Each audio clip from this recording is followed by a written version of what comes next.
Hello there. How are you? We here at the Squid Research Lab are doing wonderful because later on we'll be filling you in on how you can get involved in our squid research. But first, it's our job to present to you our findings on the ecological curiosities of this fascinating squid creature. Excuse me? There is no creature? Oh, sorry about that. Here, please take a look. A really good look.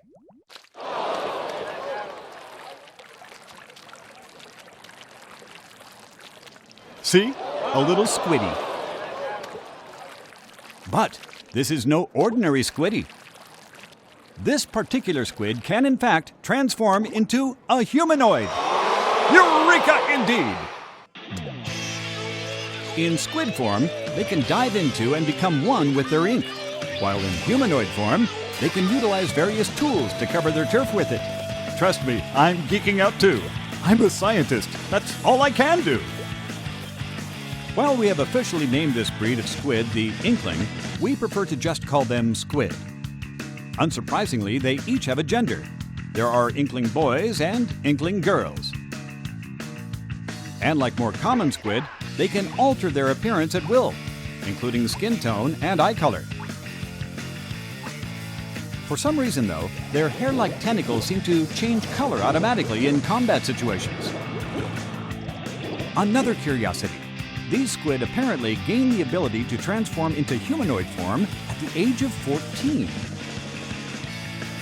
In this bipedal form, their stubby legs move relatively slowly. But as a squid, they can swim through ink at high speeds. It's hardly worth comparing. They swim at nearly twice their running speed. This affects jumping too. The height they jump is equal in both forms. However, if they build momentum before jumping, their distance will significantly increase. Despite everything I know of gravity, matter, and science in general, they can also swim up walls when submerged in ink.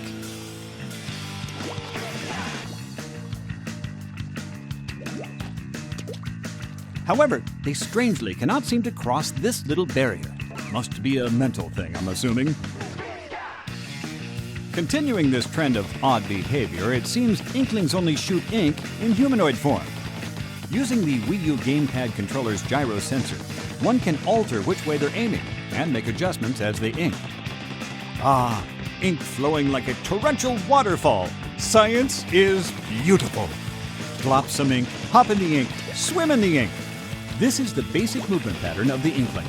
We barely dipped into this creature's odd behavior patterns. Let's dive a little deeper into this titillating batch of scientific goodness. One unique inkling habit is to protect its habitat. Oh, the humanity, or the squididity. Inklings refer to this goopy, garish scene as a turf war. They split up into 2 teams of 4 inklings each. Then, they fight. Why? To claim their turf, or at least to cover more of it than the other team in 3 minutes' time. Their weapons of choice? Anything that dishes out massive inkage. When their 3 minutes are up, the victor is determined by a mysterious cat beast named Judd. A cat named Judd who judges turf wars. Oh, science, how you amuse me. As does this curious limitation. Inklings can only swim freely in their own team's ink, even in squid form. Once they've stepped foot in enemy territory, they'll get stuck in their ink like a bear in a honey bath, except it's far less pleasant. In fact, inklings are so susceptible to foreign ink, getting hit by enough of it will cause them to spontaneously burst. It won't earn them any bonus points, but popping enemies will extend their turf. Luckily, once they pop, they don't stop. Instead, they'll respawn, allowing them to super jump. Tap on a teammate's icon on the Wii U gamepad map, and an inkling will super jump to that location. This allows them to quickly get back into the action, right to the front lines of battle, or to support an ally deep in enemy territory. However, I've also heard that less aggressive squid may prefer hiding from others and focusing on covering territory to increase their turf. Hide and go ink. It's a sound strategy. Points are awarded for performance in a match, and points are currency for use in game. That's not all, pupils. Your points also determine how fast you level up. Fascinating. Squid are all about happening events, especially turf wars. And here are a few spots you'll find them. This strange location is called Urchin Underpass. Here, several areas are divided by concrete walls, so the clever inkling will memorize the shape of the path between these areas. Squid should especially watch out for the path connected to the center plaza. It gets messy there. Next, we'll examine Salt Spray Rig. This danger zone is known for the large chasm between its high and low areas. Both teams will surely attempt to claim the large area on top to earn a victory from above. That said, if they're not paying attention to the lower area, the opposing team may turn the tides of battle covertly. Blackbelly Skate Park contains many wide open areas, so the battle takes place all over the map.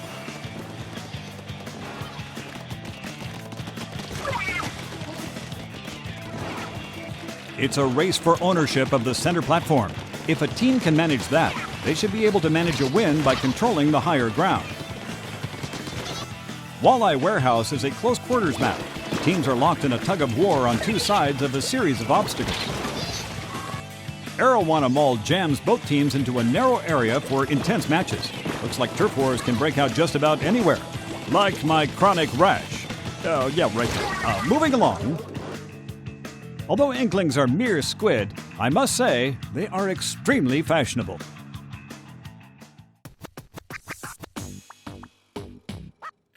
They'll wear hats, glasses, outfits, and shoes, collectively known as gear. Now, I'm no fashion expert, but as a scientist, I'm utterly enamored by squid culture. My theory, these fashionable squid trends must stem from an urban habitat. Let's take a look. Here it is, Inkopolis. Fashion central for a young squid kid.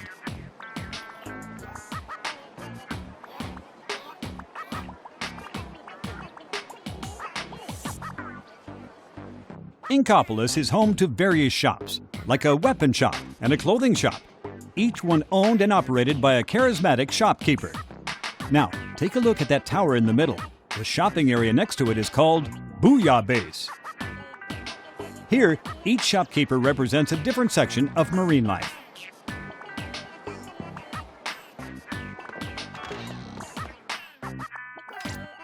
This one is the clothing store, Jelly Fresh. It's a specialty shop for tops.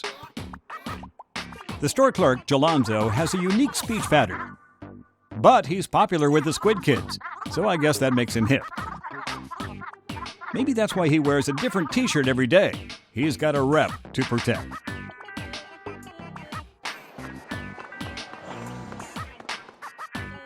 Next up, the shoe shop, Shrimp Kicks.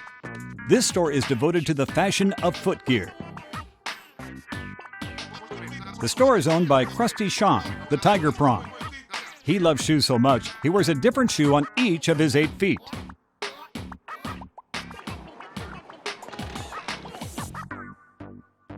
Here's the headgear shop, Cooler Heads. In addition to caps and hats, it offers glasses and other accessories too. Annie is the poster girl for this shop.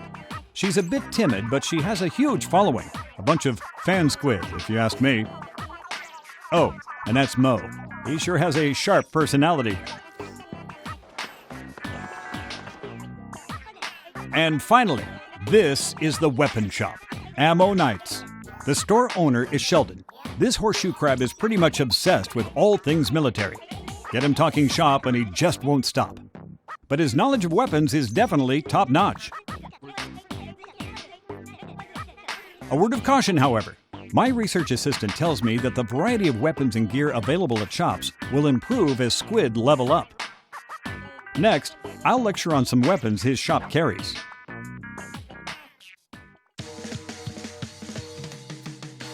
There appear to be 3 major types of ink-based weaponry. For rapid-fire inking, look no further than the shooter. For long-distance projectiles, there's the charger. And to squash opponents while spreading ink, say hello to the roller. Now, let's review the signature weapons of each type. This is a standard sort of weapon. It shoots rapid-fire bursts when the button is held, allowing Squid to quickly cover a large area. With this weapon, the careful Inkling will be well equipped to claim turf or take down foes. One such weapon is called the Aerospray MG. It fires quick bursts, so its user can hose down a relatively large area in a short time. Speaking of short, it's a short-range weapon, so it'll make quick work of nearby targets. Next, I'll show you the Jet Squelcher. It has the longest firing range in the shooter category, making it a fairly effective sniping tool.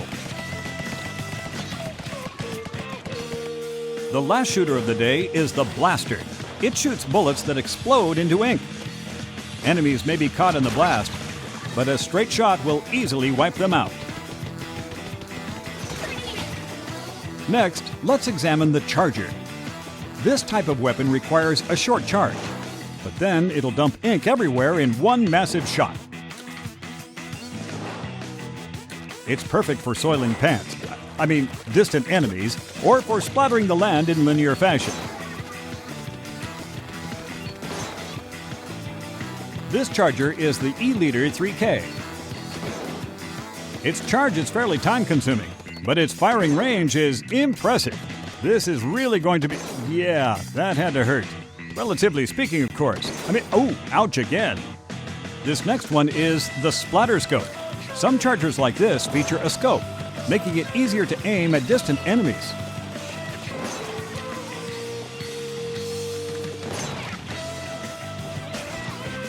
Last, but definitely not least, the Roller is a great weapon for advancing forward while marking turf and steamrolling opponents.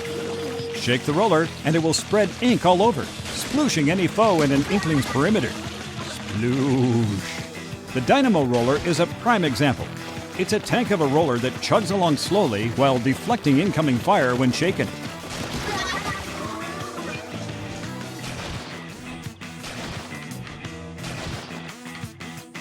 The three types we just showed you are all main weapons, but there are sub-weapons and special weapons too.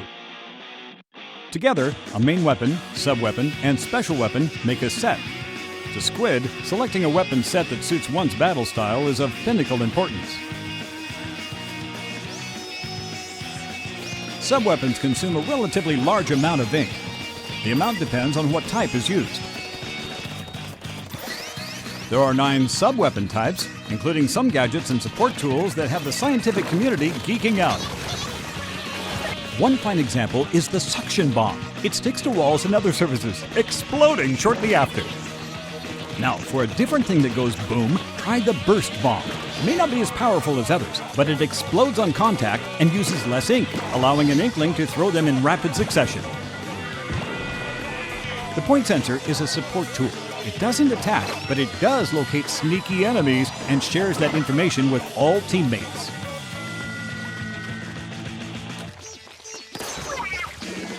The ink mine is another type of sub-weapon.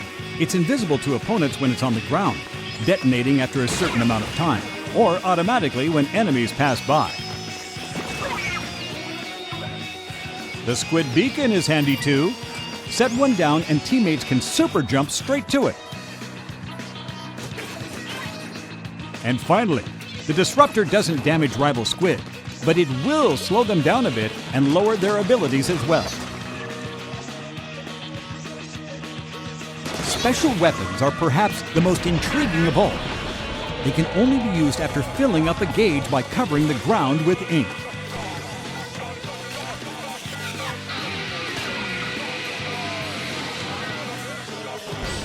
The Ink Strike defies reason. Touch a location on the Wii U gamepad map, and a rocket will be shot there, creating a fearsome ink tornado.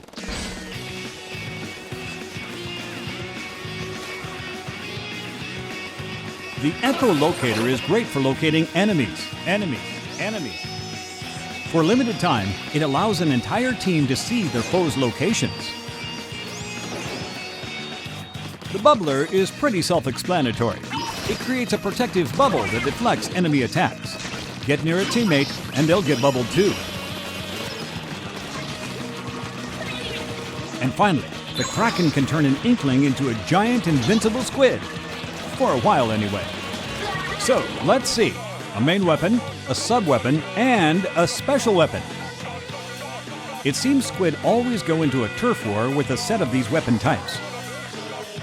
But squid battling proficiency isn't just about weapons. Let's take a look at the area outside Booyah Base to find out more. Inklings like to gather here because they're drawn to happening events. These particular squid are other players encountered online or via Miiverse. But if Inklings are one thing, it's fashionable.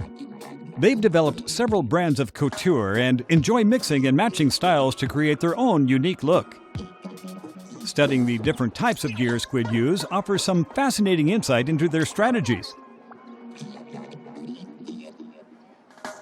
If a squid sees something they like, it can be special ordered.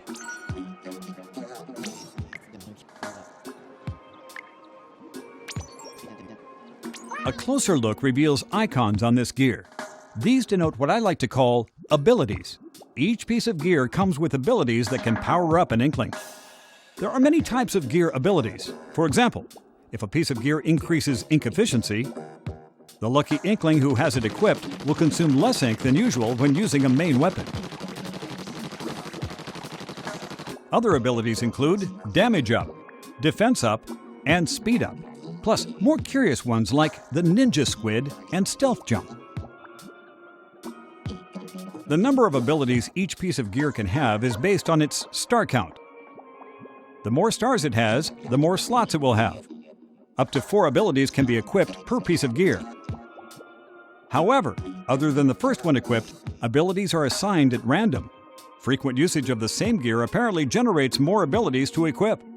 In this way, squid can level up a piece of gear to enhance its strength or make up for its weaknesses. And so, gear combinations can improve one's strategy. By the way, I suppose I should explain who this mysterious fellow is. His name is Spike, and somehow he can increase the number of slots allotted to gear. That said, one can't make a request without a super sea snail. And it won't always be easy to acquire one. If one does take advantage of his services, it may be possible to optimize the abilities of every single piece of gear. Oh, and remember, gear ordered in the plaza can be picked up from Spike.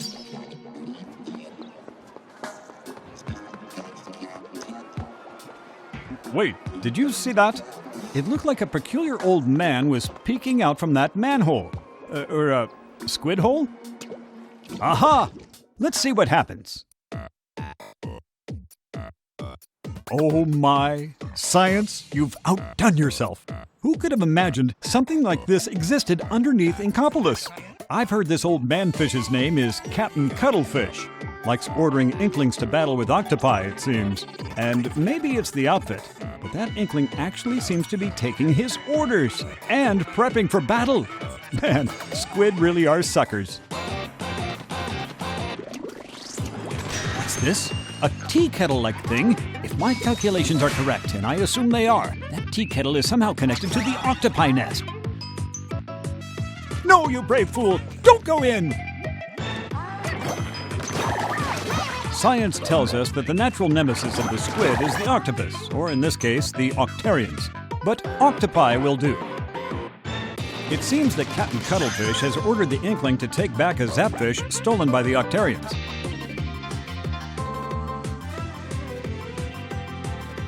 There are many types of these octopi, and they'll use whatever arms necessary to stop the Inklings. They do have plenty to spare.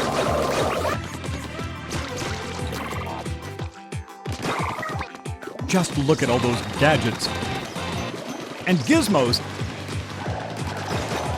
and thingamajigs. To survive them, Inklings must shoot ink in human form and use their squiddy navigation prowess to circumvent them. Sneaky little suckers.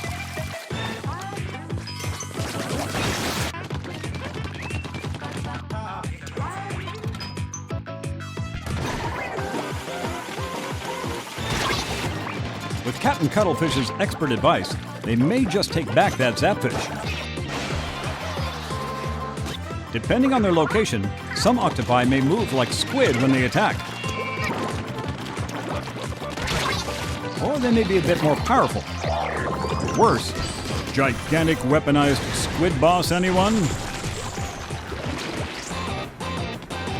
My research indicates that items can occasionally be found in the middle of an area.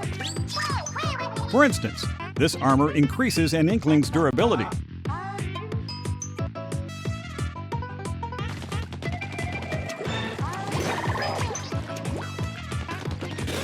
Looks like there are other helpful items too, like the bubbler or other special weapons. And these little things are scattered all over. They're called power eggs. Apparently, power eggs power up your weaponry. For this reason, it's a good idea for any squid worth his tentacles to collect as many power eggs as possible. However, of all the items out there, we at the Squid Research Lab are most interested in these, the sunken scrolls. One scroll is hidden in each stage, and each one reveals another piece of this world's mysterious past. As I've stated previously, squid are all about big events. The Squid Research Lab proudly presents a live performance by the Squid Sisters. The Squid Sisters are a new hit group comprised of Callie and Marie. They're the hottest stars in the Inkling world.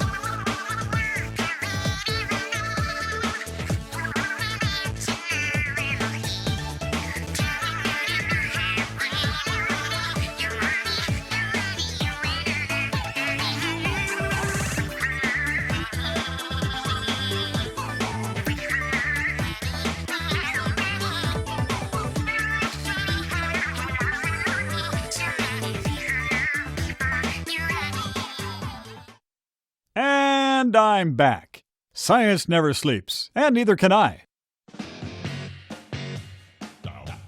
Right now, you're looking at the second floor of Inkopolis Tower. It's the Battle Dojo.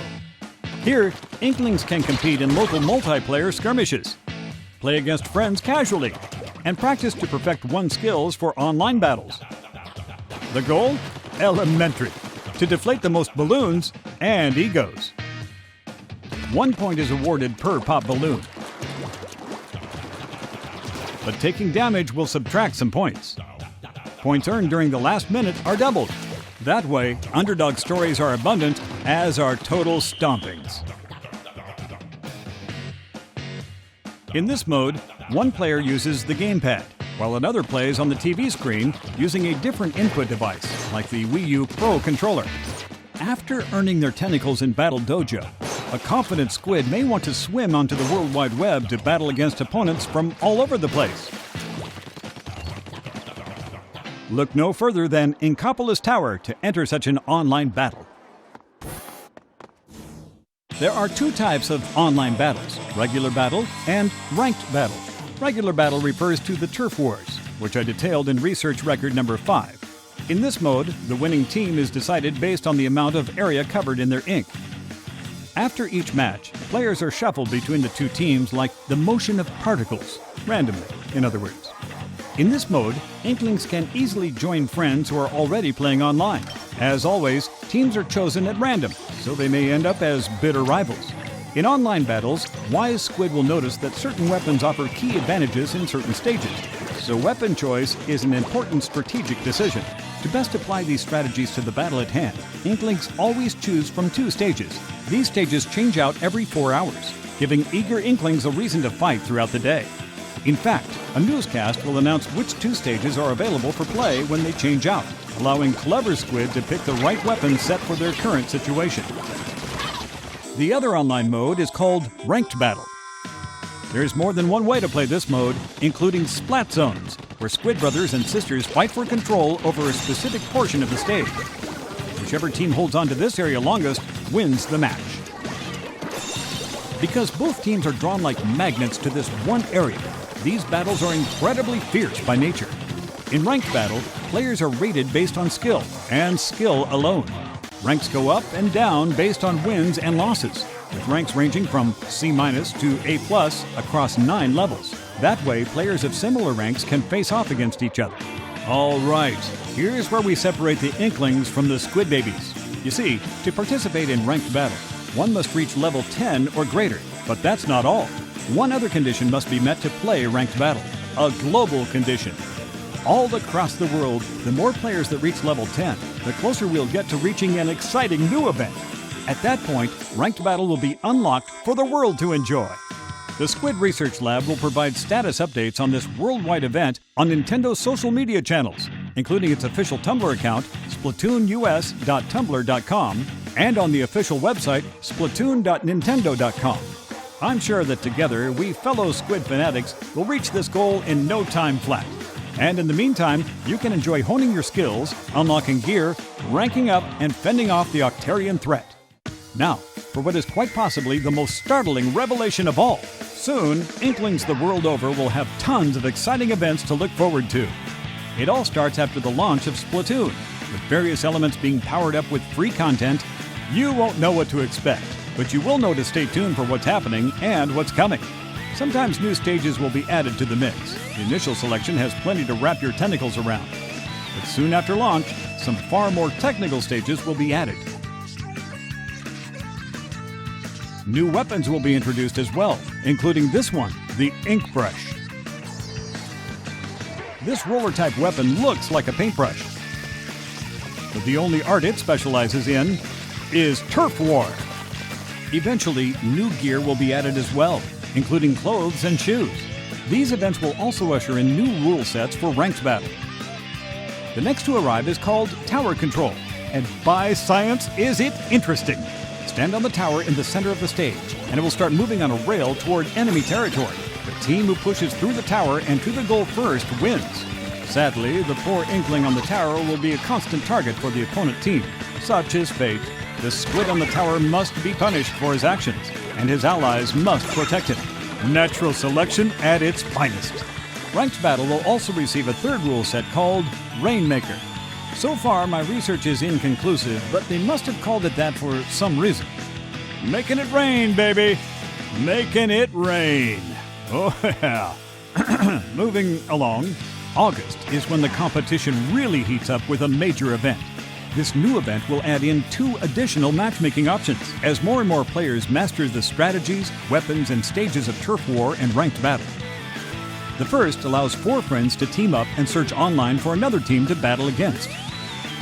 And the second option will gather 8 friends together to wage custom online battles, enabling players to choose any stage and any rule set they want. This will be perfect for settling old scores or starting up new rivalries with seasoned squid buddies. Sounds tasty. As you can see, there are tons of exciting events coming post-launch.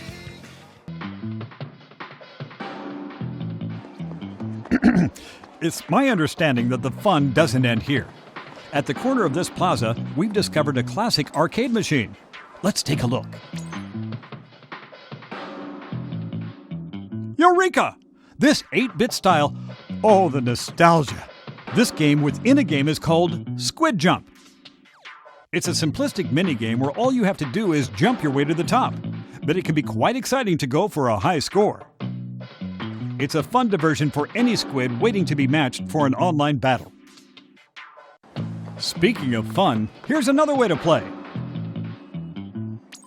That's right, Amiibo! There's an Inkling girl, an Inkling boy,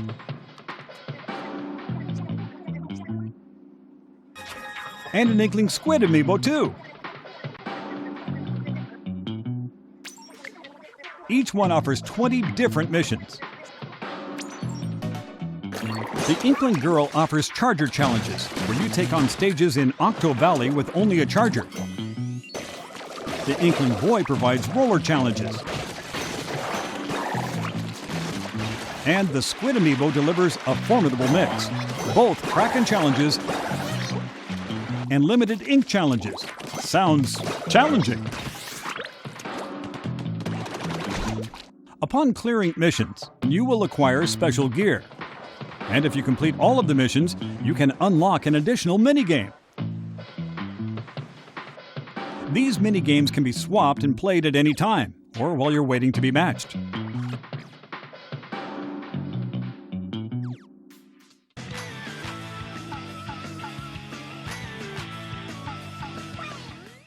Oh, I almost forgot to divulge the most scientifically relevant portion of my reports. Splatfest! Remember the Squid Sisters? It seems they're not just pop stars. They're also the host of a news program that announces events that add in new maps and break battle-related news, including Splatfests. Splatfests are very special events that happen in Inkopolis, where players all across the Americas will be divided into 2 teams. Players ally themselves with one of these 2 teams and battle it out. When the ink settles, the winning side will be determined based on the results. Splatfests have their own ranking system, separate from ranked battle, based on the player's total points earned during Splatfest. Your final ranking at the end of the Splatfest may earn you that special item we mentioned earlier, the Super Sea Snail. With this, you can ask Spike to enhance your gear. The first Splatfest will take place from Saturday, June 20th at 6 a.m. through Sunday, June 21st at 6 a.m. Pacific Time. The theme is, which do you like better, cats or dogs? Squid is not an acceptable response, sadly. The real question is, are you Team Cat or Team Dog? If you belong to the winning side, you'll be rewarded with a Super Sea Snail. Remember, Splatfest happens on an irregular basis, so stay tuned. Well, it seems we're reaching the point where the human mind simply cannot handle any more squid-related info. However, I expect you all would like to know how you can conduct your own research. So I have one more major announcement. Thank you. Thank you very much. The Splatoon Global Test Fire is happening. Nintendo is holding a special event, a global celebration for science that will give players a taste of the action before Splatoon releases. After this announcement, we'll release a free demo version of this Splatoon Global Test Fire on Wii U. This software will allow you to test fire Splatoon globally at these specific dates and times. Speaking of, during this event, Nintendo will be hosting a live stream where staff from the Treehouse will play the game. But they're not the only ones playing. Researchers from our lab will join the battle wearing a lab coat costume. So if you see one of us in your match, it might be me. So take it easy. Apparently, players who pre-order or purchase Splatoon at GameStop will receive a code for 2 Splatoon DLC costumes for use in Super Smash Bros. For Wii U. This offer is available for a limited time. So don't miss your chance. And stay tuned for more info. I'm making a mental note now. It seems my research concludes here, Squid fans. It's my dearest wish that you are now as dedicated to Squid education, appreciation, and combat as I am. See you at the Test Fire event. Good day to you all.